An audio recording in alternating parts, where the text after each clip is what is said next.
Hello, welcome to Double Talk. I'm Mark Steffen, and sitting in with me this week to replace Micah Mandel is special guest host Sean Towers. Thank you. Hi, how are you? Sean, I'm well. Thank you for joining us here on Double Talk. Talking to you. I was talking to them. Oh, well, I'm them and they're me. So, all right.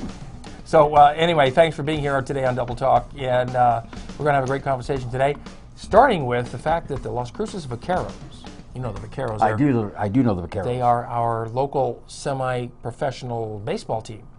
And, well, baseball season is upon us. They are in spring training themselves someplace. And their games start, I believe, next month. Their home games.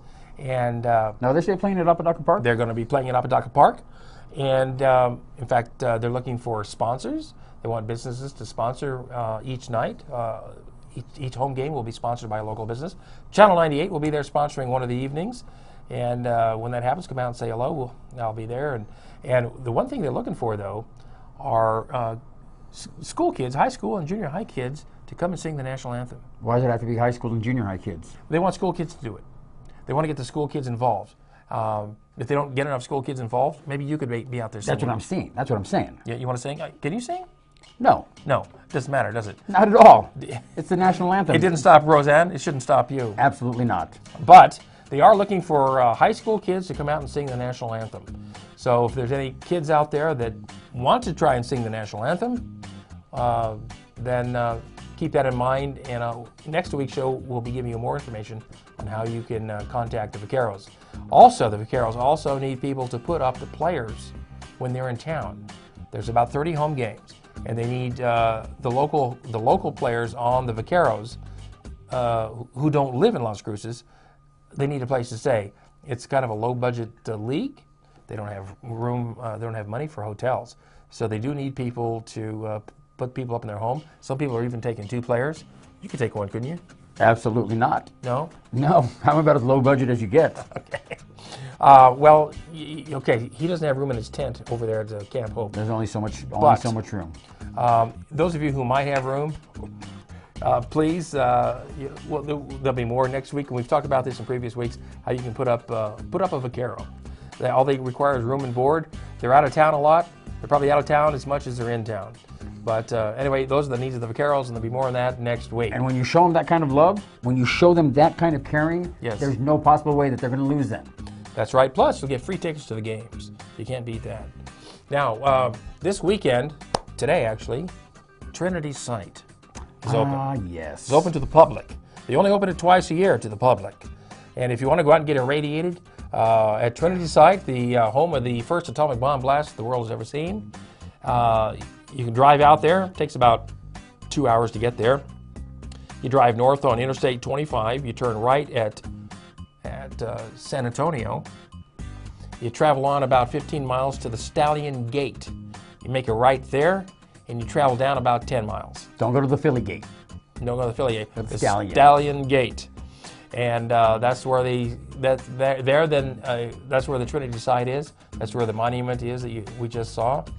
And now, have you been out there? I have.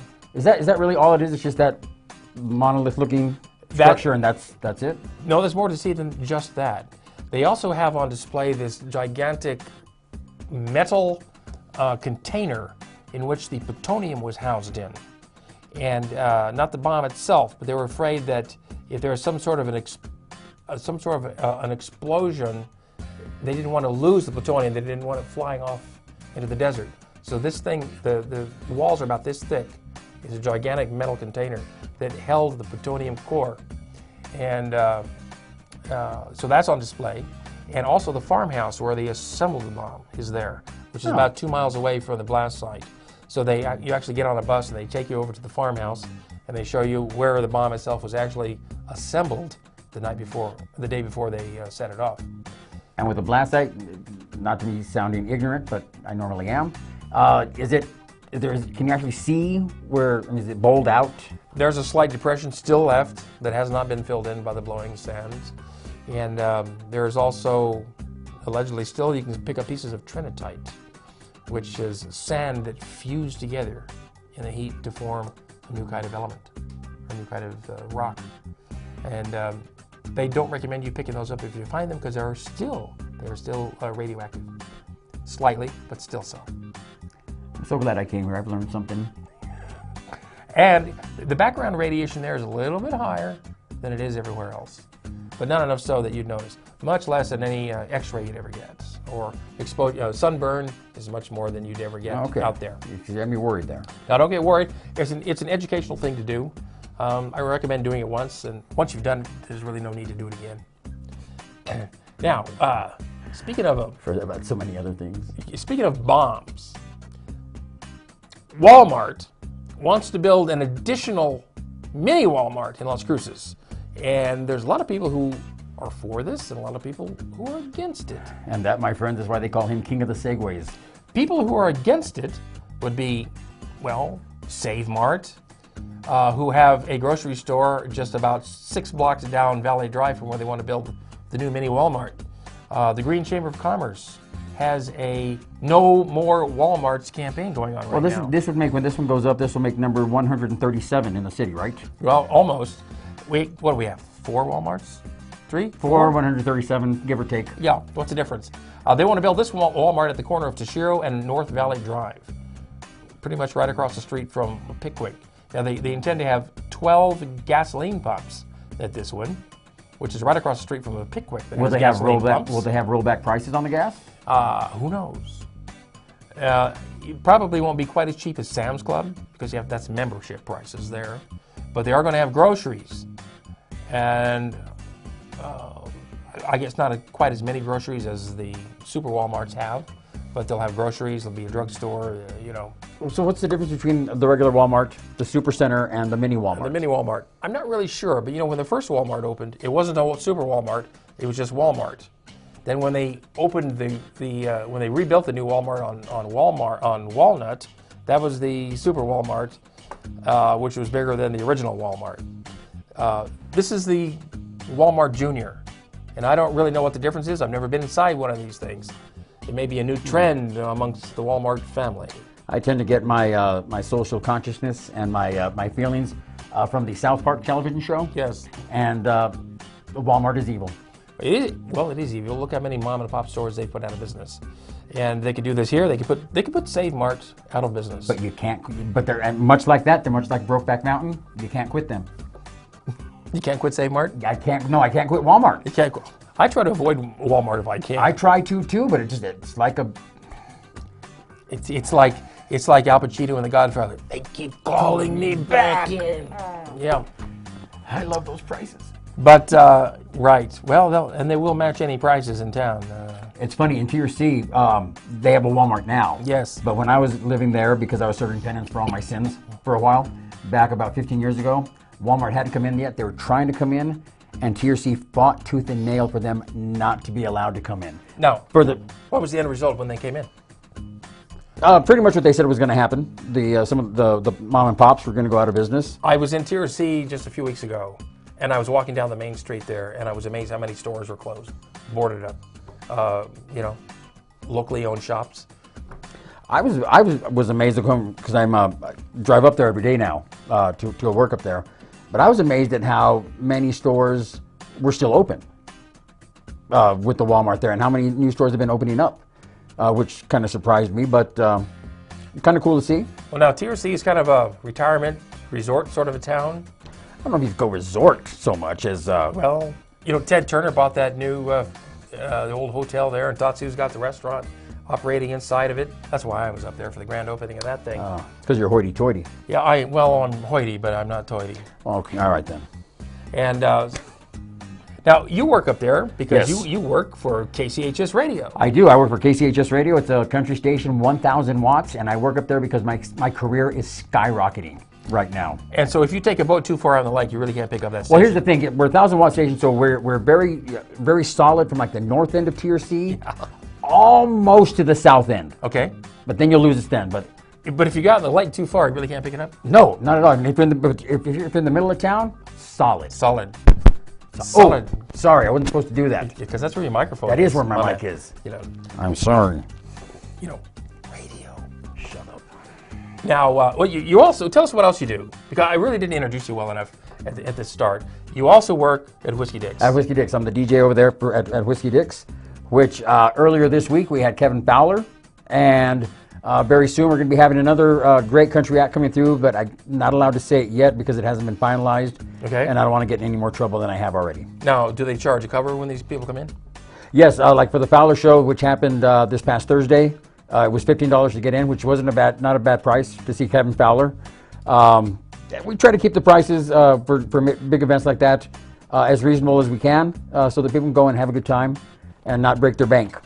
Now, do they raise the price of the drinks as well? No, drink prices stay the same. Okay.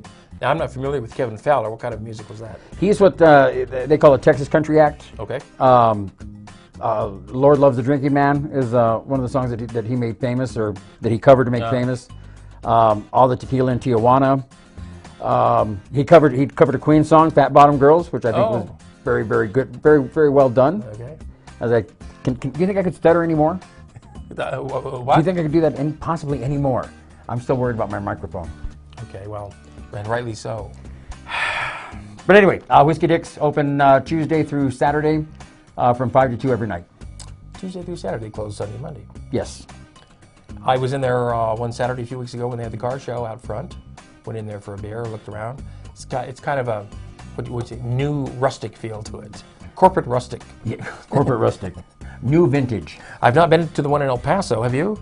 I was there a long time ago, back when I went to go see Tracy Lawrence perform there.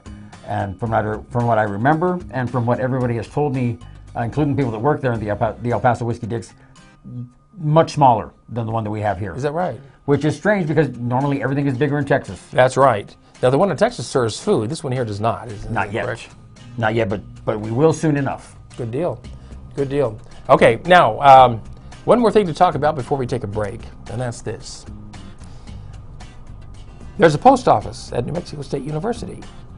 A very good, nice post office, which I actually still use to this day. Yeah. They have parking specifically for the post office. It's 12-minute parking.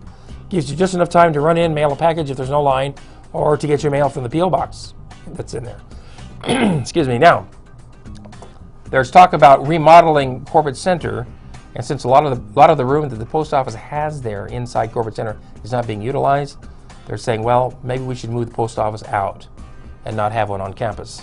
I think it's a bad idea. I think that's perfect. Get rid of it. No. Oh, you try to be controversial? No. What controversy? There's 15,000 students there who need a post office. If they can't use the post office there, 14,000 when they know how to write anyway. Where are they going to go to get?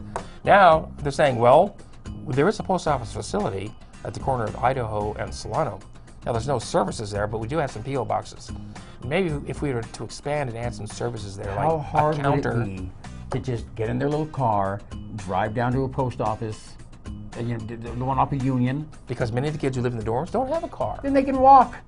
To go pick up their mail every day? Why should they? Why should they not? Because they should have a post office at the university. It's all about entitlement. Entitlement. There's been a post office there for the last 60 years. Things change. They used to have their own building, which is now where the food court is. You know where the food court is? I know where every food court is. What are you talking about? Okay. Well, that's where the post office used to be. They were in that building for 50 years until they moved into the Corbett Center. Now Corbett Center has decided they're going to expand and do some things, and they don't have room for the post office. Well, I think they could find room someplace on the campus for a post office. Okay? What do you think? Hook it up with a food truck. A portable post office. I like that idea. Except, where would you have the P.O. boxes? I guess you could put P.O. boxes, you can find a place to put P.O. boxes someplace. Yeah. But a portable post office where you're going to be here from 1 to 2, you're going to be here from 3 to 4. Like the bookmobile. Interesting, like a bookmobile. Yeah, that's an interesting concept. I'm sure the post office hasn't thought of, because they're on the verge of going out of business as it is, the post office, thanks to email and FedEx and UPS, and the fact that people don't write letters much anymore because they just email. Right. Right. Well, okay, that's a concept. We're going to take a break right now, and Sean and I will be right back after these words.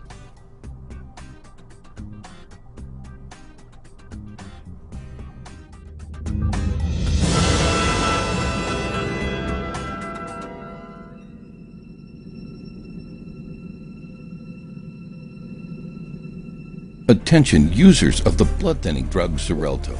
If you or a loved one has been hospitalized or died from serious internal bleeding Xarelto, you may be entitled to significant compensation. Call the Sentinel Group now. Potential claims are being reviewed for users of Xarelto who have suffered severe bleeding or hemorrhaging, stroke, or even death. Our network of experienced attorneys are ready to help fight for you. You won't pay a thing until your case is settled. Call the Sentinel Group now. Don't wait. Have you or a loved one suffered complications after uterine surgery from the use of a power morcellator? If so, call the Sentinel Group now. You may be entitled to significant compensation. The FDA estimates that 1 in 350 women undergoing a myomectomy or hysterectomy have unsuspected sarcoma or cancer in the uterus. The Sentinel Group's experienced network of attorneys have years of experience fighting big medical companies and is ready to fight for you. So if you've developed uterine cancer, call the Sentinel Group now for a free confidential consultation. Listen up, America! The price of life insurance has gone down 60% over the last 15 years. Many Americans know they need it, and some that have life insurance know they don't have enough. How would your family get by without you? How are you planning for the uncertainties of life? Find out how easy it is to protect the ones you love. The quote is free, and there are no obligations. Listen up, America. Call now.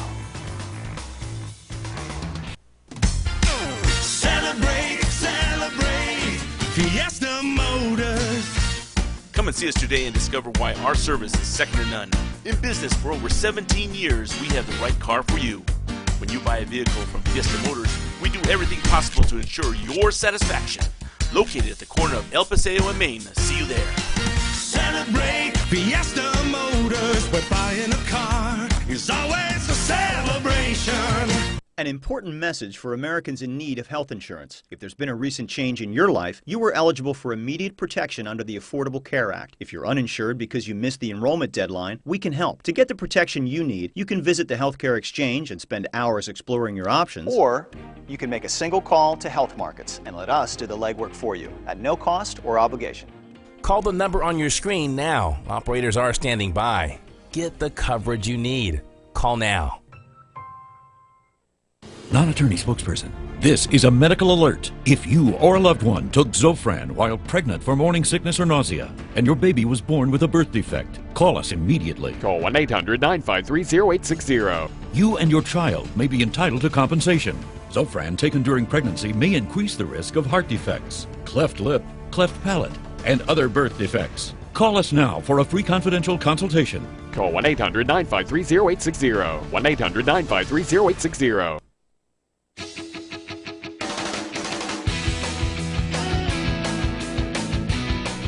And we're back. This is Double Talk. Mark Steffen along with Sean Towers. And we were talking about mobile post offices, but now we're going to be talking about mobile food trucks. Love them. I love the food trucks. You know, it's a new craze. There's entire television shows devoted to the food trucks. And we've got plenty of food trucks in Las Cruces. If you go to the downtown mall, the farmer's market, every Saturday, there'll be 2 or 3 of them there. There's several others around town. You see the taco trucks and various trucks around town. Now, they want to have some in Mesilla. That's a good place for them. So Mesilla is saying no? Mesilla is saying no. Now, ¿Por qué? Well, you know, Mesilla has certain restrictions about style and content because it's a historical place and they don't want things to be out of place so much. But the real reason, I believe, is because the restaurants are against it. Now, a food truck really doesn't compete with a restaurant. I mean, different customers, really. If you go to Mesilla, people who go to Mesilla who want to eat in a restaurant are not going to eat at the food truck. And many of the food trucks are saying, we'd like to be there when the bars are closing, say from 11 o'clock at night on, and there's no restaurants open in Mesilla at that hour anyway.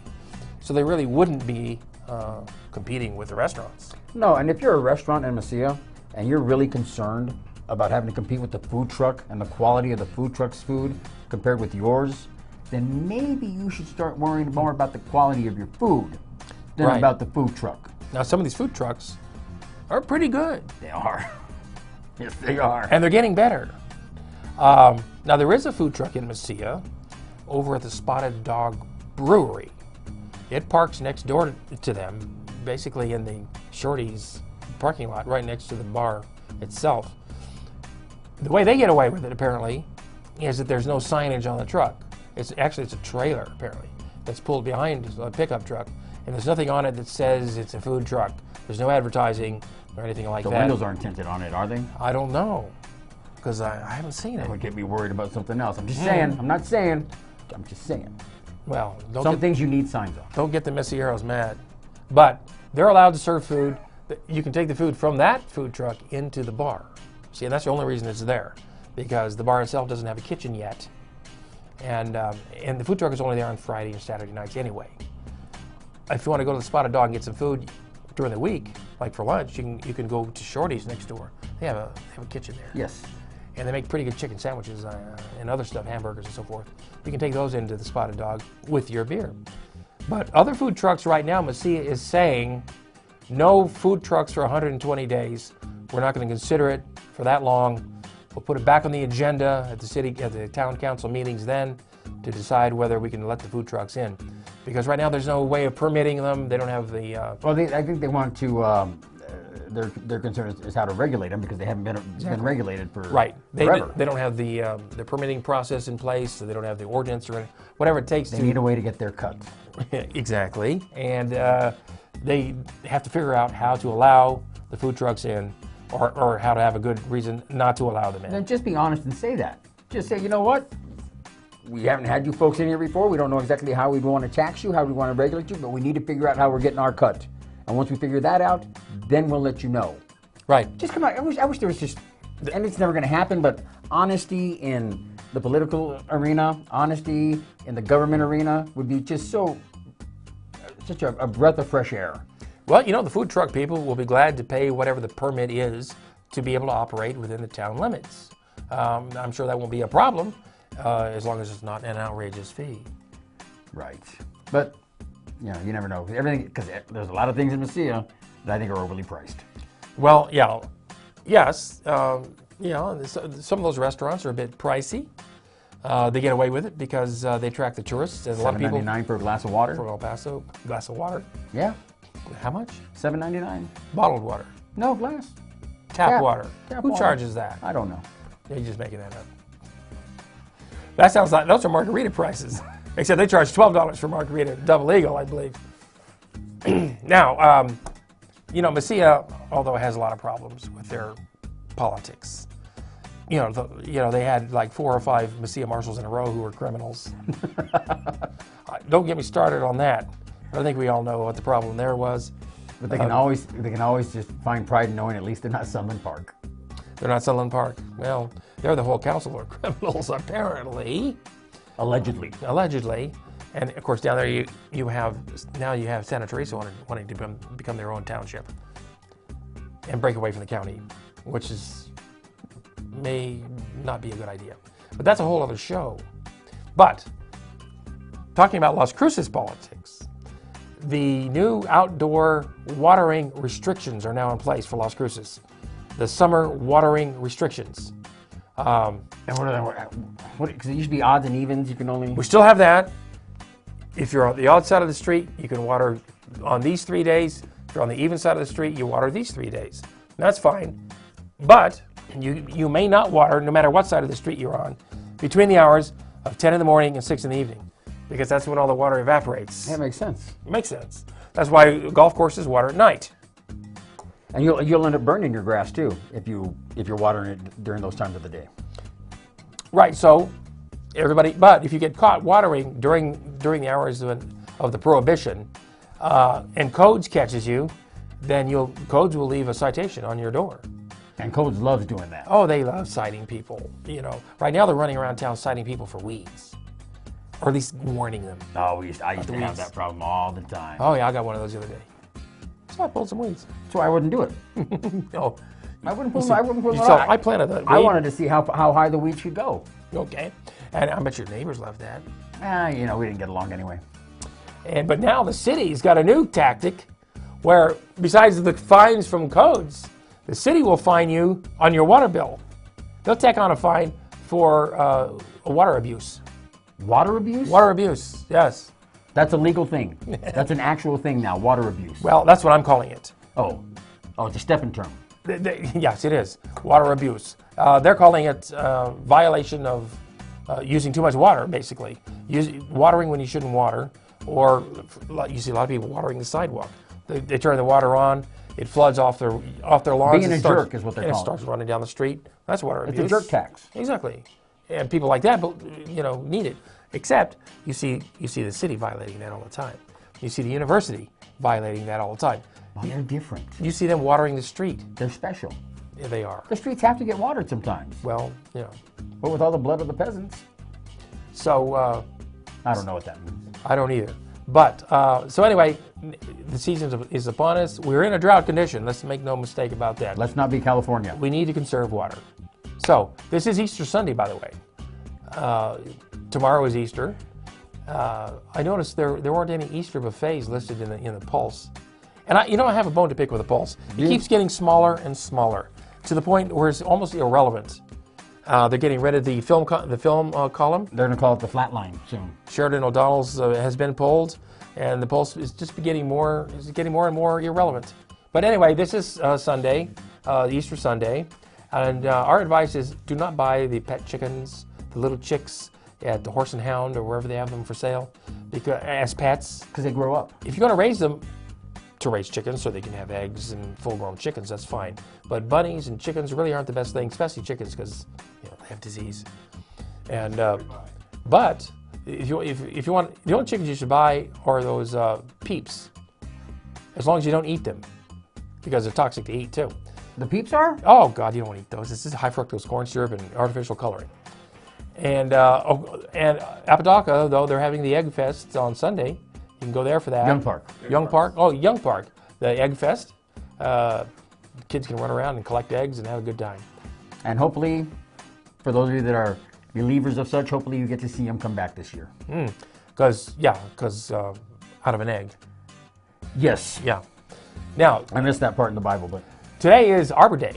Yay, Arbor Day. At least the Arbor Day celebration is going on downtown right now at the Farmers Market, right next to the Brannigan Museum. There's festivities going on. You can there's a raffle to get a free tree. So if you're down at the Farmers Market today at 11, well, right now they're giving away the free tree as we speak. So you needed to have been there earlier to put in for the free tree. But if you, as the show's ends, race down right now to the Farmers Market and just take the tree from whoever wanted it. Just take the tree from whoever wanted it. And while you're there, you can shop at the Farmers Market, pick up some tomatoes and a few other produce items. With that, we have to wrap up. Sean, thank you for joining us. Thank you for allowing me to be here. I appreciate it very much. And thank you for joining us right here on Double Talk.